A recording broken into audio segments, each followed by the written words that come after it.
Hello friends, welcome to the new video from StudyBuzz, and in this video we'll be discussing something very interesting about the foreign education, that is the difference between GMAT and GRE. Friends बहुत सारे बच्चे मुझसे पूछ रहे थे GMAT कैसे देते हैं, GRE कैसे देते हैं, दोनों में डिफरेंस क्या है सर, हमें GMAT देना चाहिए, GRE देना चाहिए। तो ये सब कुछ मैं इस वीडियो के अंदर डिस्कस करने वाला हूँ।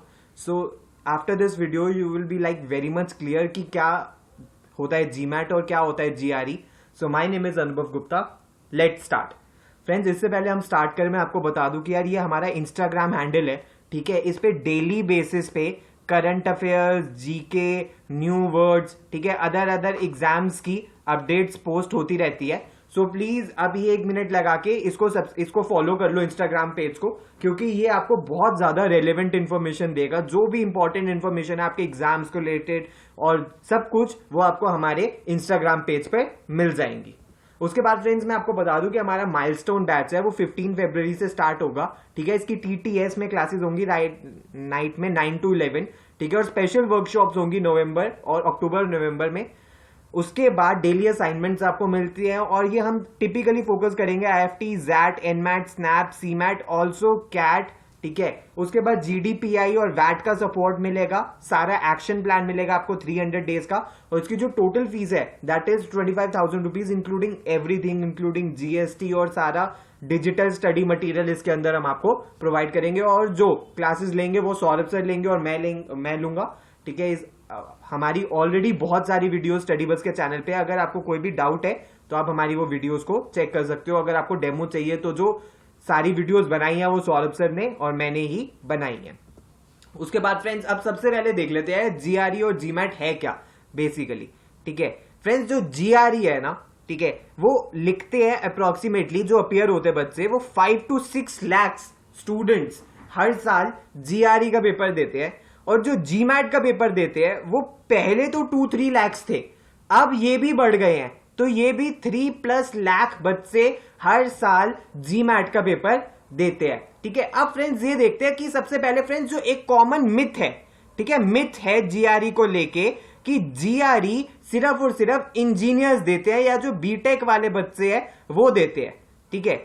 इस सबको भी मैं इस वीडियो के अंदर क्लियर कर दूंगा, लेकिन फ्रेंड्स मैं आपको बता देता हूं पहले दोनों का पर्पस क्या है। पर्पस है GRE का और GMAT का कि अगर आपको किसी कॉलेज के मास्टर्स डिग्री के अंदर एडमिशन लेना है, ठीक है, या फिर किसी बिजनेस स्कूल के अंदर एडमिशन लेना है तो आपको GRE देना पड़ेगा। And this masters degree is not typically management only, ये किसी और चीज की भी मास्टर्स डिग्री हो सकती है। लेकिन अगर आपका फोर्स सिर्फ और सिर्फ बड़ा B स्कूल टारगेट करना है तो आप किस पे फोकस करोगे, आप फोकस करोगे GMAT पे। अगर आपको कोई और मास्टर्स डिग्री का आपका कोई स्कोप नहीं है, ठीक है, और सिर्फ बिजनेस स्कूल है तो आप GMAT करोगे। अगर आपका मास्टर्स डिग्री भी है और बिजनेस स्कूल भी है, ठीक है, तो आप GRE पर फोकस करोगे, ठीक है। उसके बाद फ्रेंड्स देख लेते हैं एलिजिबिलिटी क्या है। GMAT की फ्रेंड्स एलिजिबिलिटी कोई, इन दोनों ही एग्जाम्स की कोई स्पेसिफिक एलिजिबिलिटी नहीं है। वही मैं आपको ये बात क्लियर कर दूं कि एक बहुत कॉमन मिथ है कि सिर्फ बीटेक वाले बच्चे ही GRE देते हैं, ऐसा नहीं है फ्रेंड्स। है क्या वैसे बेसिकली GMAT के अंदर कोई स्पेसिफिक एलिजिबिलिटी नहीं है। एज 18+ होनी चाहिए, वो तो ऑब्वियस है, ठीक है, और 18+ हो ही जाएगी। अगर आप मास्टर्स के लिए बाहर जा रहे हो तो 18+ ऑब्वियसली आपकी एज होगी। आपको क्या देखना पड़ेगा, आपको देखना पड़ेगा स्कूल्स की एलिजिबिलिटी और कॉलेजेस की एलिजिबिलिटी जो GMAT एक्सेप्ट कर रहे हैं। सो GMAT की खुद की कोई एलिजिबिलिटी नहीं है, लेकिन जो कॉलेजेस GMAT को एक्सेप्ट करेंगे उनकी एलिजिबिलिटी आपको देखनी पड़ेगी। And same goes with GRE also, कि इसमें तो कोई एज लिमिट भी नहीं है। अच्छा, इसके अंदर एक जो इंपॉर्टेंट बात है कि कैंडिडेट के पास अंडर ग्रेजुएट डिग्री होनी चाहिए, वो तो इंपॉर्टेंट है फ्रेंड्स, क्योंकि अगर आप मास्टर्स के लिए जा रहे हो, ठीक है, या आप MBA के लिए जा रहे हो तो बट ऑब्वियस है आपके पास अंडर ग्रेजुएट डिग्री होगी ही। तो ये कोई जरूरी नहीं है कि सिर्फ बीटेक वाले ही GRE लिख सकते हैं। क्यों? बिकॉज GRE 2 तरीके से होता है, एक होता है जनरल GRE और एक होता है स्पेसिफिक या सब्जेक्टिव GRE। तो जो सब्जेक्टिव GRE होता है वो एक टिपिकल फील्ड के अंदर होता है, फॉर एग्जांपल केमिस्ट्री या बायोलॉजी या किसी और चीज में। लेकिन हमें किस पे फोकस करना है, जो MBA वाले बच्चे उनको जनरल GRE पे फोकस करना है। सो उसके लिए बीटेक कोई मिनिमम रिक्वायरमेंट नहीं है, ठीक है। उसके बाद फ्रेंड्स अब जब हम एक बात देख लेते हैं कि GMAT और GRE में कॉमन पॉइंट्स क्या है, तो फ्रेंड्स मैं आपको बता दूं कि इनकी कोई स्पेसिफिक डेट्स नहीं होती कि साल में एक ही बार होना है, ये होते रहते हैं, ठीक है। आप इसकी वेबसाइट पे कभी भी रजिस्टर कर सकते हो, through out the year GMAT और जीआरई का एग्जाम होता रहता है, ठीक है। और बेसिकली ये दोनों ही एग्जाम्स कंप्यूटर बेस्ड होते हैं, ठीक है। जीमैट तो 100% कंप्यूटर बेस्ड एग्जाम है, लेकिन कुछ कंट्रीज और सेंटर्स में जहां कंप्यूटर की एक्सेस नहीं है वहां सिर्फ जीआरई का एग्जाम पेपर बेस्ड हो सकता है। अदरवाइज ये सारे एग्जाम्स, दोनों ही एग्जाम्स कंप्यूटर बेस्ड है, ये पेपर बेस्ड नहीं हो सकते। हाँ, जीआरई सिर्फ उन सेंटर्स और कंट्रीज में जहां कंप्यूटर की एक्सेस नहीं है, और हाँ सिक्योर टेस्टिंग एनवायरनमेंट होता है, ये नहीं कि आप अपने घर पे बैठ के दे सको, आपको एक सेंटर पे जाके ये एग्जाम लिखना पड़ता है। अब फ्रेंड्स जब हमने कॉमनैलिटी देख ली तो थोड़ा सा डिफरेंस भी तो देख ले, दोनों में क्या डिफरेंस है। तो फ्रेंड्स जो जीआरई का एग्जाम है ना, वो फोकस किस पे ज्यादा करता है, वो फोकस करता है बहुत ज्यादा वोकैबुलरी पार्ट के अंदर। इसके अंदर बहुत ज्यादा ऑब्सक्योर वोकैबुलरी के वर्ड्स आते हैं।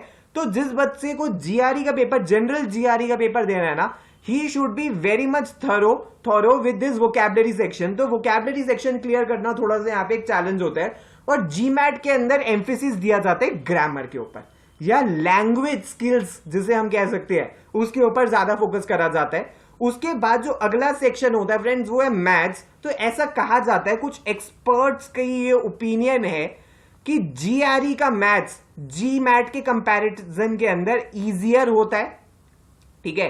और जीमैट का मैथ्स जीआरई के कंपैरिजन में थोड़ा सा डिफिकल्ट होता है या हार्डर होता है, ठीक है। बाकी सिलेबस ऑलमोस्ट सेम है, सिलेबस के अंदर ज्यादा फर्क नहीं है। हाँ, जीआरई थोड़ा सा इजी है और जीमैट मैथ्स थोड़ा सा डिफिकल्ट है।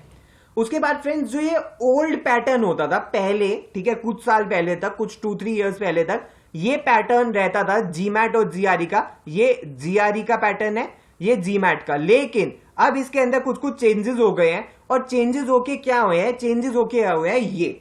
अब क्या है फ्रेंड्स, टाइम पर सेक्शन देख लेते हैं, ठीक है। तो जीआरई के एग्जाम के अंदर जो एनालिटिकल राइटिंग आती है उसके अंदर 2 एसेज होते हैं जो 30 मिनट्स ईच होते हैं, यानी कि 60 मिनट्स हो गई है टोटल, ठीक है। उसके बाद जो जीमैट के अंदर आपको सिर्फ एक ही ऐसे लिखना होता है, वो 30 मिनट्स का होता है, ठीक है। उसके बाद क्वांट के 40 क्वेश्चंस आते हैं 70 मिनट्स में, क्वांट के 31 क्वेश्चंस आते हैं 62 मिनट्स में, वर्बल के 40 क्वेश्चंस आते हैं 60 मिनट्स में, 36 क्वेश्चंस आते हैं 65 मिनट्स में। अनस्कोर्ड और रिसर्च सेक्शन सिर्फ जीआरई के अंदर होता है, इसमें 20 क्वेश्चंस आते हैं 35 मिनट्स में, जीमैट में नहीं होता। और इंटीग्रेटेड रीजनिंग जीआरई में नहीं होता, जीमैट में होता है, उसमें 12 क्वेश्चंस आते हैं 30 मिनट्स के अंदर। तो फ्रेंड्स जो ये टोटल है, ठीक है, इसके अंदर आपको शॉर्ट ब्रेक्स मिलती है, दोनों एग्जाम्स के अंदर शॉर्ट ब्रेक्स मिलती है। तो जो जीआरई का एग्जाम है दैट इज ऑलमोस्ट 4 घंटे का एग्जाम है। तो बहुत ही लेंथी एग्जाम है ये, बहुत ही आपको पेशेंस चाहिए एग्जाम लिखने के लिए। और जीमैट का एग्जाम होता है 3 आवर्स 10 मिनट्स का। इसके बाद एक बहुत इंपॉर्टेंट चीज बता दूं फ्रेंड्स, जीमैट का एग्जाम होता है अडेप्टिव एग्जाम। अडेप्टिव एग्जाम यानी कि अगर आपने क्वेश्चन करेक्ट चूज कर दिया, आंसर करेक्ट टिक कर दिया, तो जो अगला क्वेश्चन आएगा वो उससे थोड़ा सा डिफिकल्ट होगा, ठीक है। वो भी आपने करेक्ट कर दिया है तो नेक्स्ट क्वेश्चन उससे और डिफिकल्ट होगा, ठीक है। वो भी आपने करेक्ट कर दिया है तो नेक्स्ट क्वेश्चन और डिफिकल्ट होगा। लेकिन अगर आप देख रहे हो कि क्वेश्चन इजी और इजी होते जा रहे हैं, यानी कि आप क्वेश्चन गलत कर रहे हो, तो यानी कि सही करने पे अगला क्वेश्चन डिफिकल्ट होगा और गलत करने पे अगला क्वेश्चन इजी होगा। ये जीमैट का अडेप्टिव पार्ट होता है। उसके बाद देखते हैं फ्रेंड्स स्कोरिंग सिस्टम क्या होता है। तो फ्रेंड्स जीआरई और जीमैट का जो स्कोर आता है ना, जीआरई का स्कोर आता है 260 से 340 के बीच में, और जीमैट का स्कोर आता है 200 to 800 के बीच में। फ्रेंड्स ये एप्टीट्यूड एग्जाम है, तो एप्टीट्यूड में किसी का एग्जाम ये दोनों ही पेपर 0 नहीं देते, क्योंकि इन दोनों का ही मानना है कि यार किसी का भी एप्टीट्यूड 0 नहीं हो सकता, सबका एप्टीट्यूड इसी रेंज के अंदर लाई करेगा। सो अगर मैं बोलूं कि यार डिसेंट स्कोर क्या है, तो अगर आप जीआरई के अंदर 327 का स्कोर ले आते हो तो ये तकरीबन आपकी 90 परसेंटाइल के आसपास 90th परसेंटाइल हो सकती है, ठीक है। और जीमैट के अंदर आपको अगर टॉप कॉलेजेस टारगेट करने हैं, बहुत ही बढ़िया आईवी लीग के और बहुत ही बढ़िया कॉलेजेस टारगेट करने हैं, तो 700 प्लस स्कोर आपको चाहिए अमेजिंग कॉलेजेस में जाने के लिए। जो स्कोर हो सकता है 720, 730, इवन 740 तक का भी स्कोर आपको चाहिए टॉप कॉलेजेस को कन्वर्ट करने के लिए। उसके बाद देख लेते हैं friends school requirement and fees क्या है। अब आपके माइंड में फ्रेंड्स ये क्वेश्चन आ रहा होगा कि यार मैं जीमैट दूं या मैं जीआरई दूं। तो फ्रेंड्स उसके लिए आपको क्या करना पड़ेगा, उसके लिए आपको स्कूल रिक्वायरमेंट देखनी पड़ेगी। फॉर एग्जांपल अगर आप यूएसए देख रहे हो या यूके देख रहे हो या कनाडा देख रहे हो या ऑस्ट्रेलिया देख रहे हो या फिर कोई और कंट्री अगर आप देख रहे हो, आप जिस भी स्कूल में अप्लाई करना चाहते हो उस स्कूल की आपको रिक्वायरमेंट देखनी पड़ेगी, वो जीआरई एक्सेप्ट कर रहा है या वो जीमैट एक्सेप्ट कर रहा है। ठीक है, अगर वो जीआरई, ज्यादा जो कॉलेजेस है वो अभी भी जीमैट एक्सेप्ट करते हैं, लेकिन जीआरई भी बहुत बहुत सारे कॉलेजेस एक्सेप्ट करते हैं। So this you have to find आप कौन सी कंट्री जाना चाहते हो और जिस स्कूल में आप अप्लाई करना चाहते हो अगर वो जीआरई ले रही है तो आपको जीआरई का एग्जाम लिखना पड़ेगा, और अगर वो जीमैट मांगता है तो आपको जीमैट का एग्जाम लिखना पड़ेगा। इसके बाद फ्रेंड्स मैं आपको एक और इंपॉर्टेंट बात बता दूं वैलिडिटी की। तो जो जीआरई और जीमैट का एग्जाम होता है, जो स्कोर होता है वो 5 इयर्स तक के लिए वैलिड होता है। तो यानी कि अगर आपने 2019 में एग्जाम लिखा है तो आप इसको 2024 तक किसी भी कॉलेज के अंदर नेक्स्ट ईयर भी अप्लाई कर सकते हो। तो ऐसा नहीं है कि आपको हर साल दोबारा एग्जाम देना पड़ेगा। उसके बाद फ्रेंड्स मैं आपको बता दूं कि फीस क्या होती है। तो फ्रेंड्स रफली जीमैट की फीस होती है $250 के आसपास और जीआरई की फीस होती है $205, प्लस माइनस हो सकता है 10-15%, इसके आसपास फीस वेरी कर सकती है। तो फ्रेंड्स फीस कोई बहुत बड़ी रिक्वायरमेंट नहीं है, क्योंकि अगर आप बाहर पढ़ने जा रहे हो तो ऑब्वियसली आपको बहुत सारा बजट बना के जाना पड़ेगा। लेकिन आपको जीआरई देना है या जीमैट देना है वो डिपेंड करेगा स्कूल की रिक्वायरमेंट क्या है।